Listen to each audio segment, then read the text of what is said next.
Hey guys, and welcome back to this channel. In this video, I'll be showing you guys what you can do if you can't take a picture of Dorothy's egg ornament in Heartopia.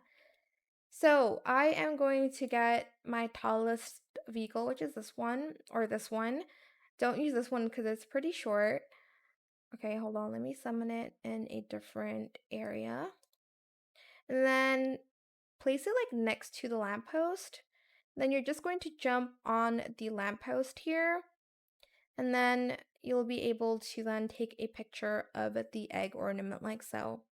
But yeah, that is it for this video. I hope it was helpful for you guys. Don't forget to like, comment, share, and also subscribe to this channel if you haven't done that already. If you have any more questions about this video, just leave it in the comment section down below. I will try my best to answer them all for you guys. And if you found this video helpful, please click the thanks button as well. That is it. Thank you so much for watching. Bye!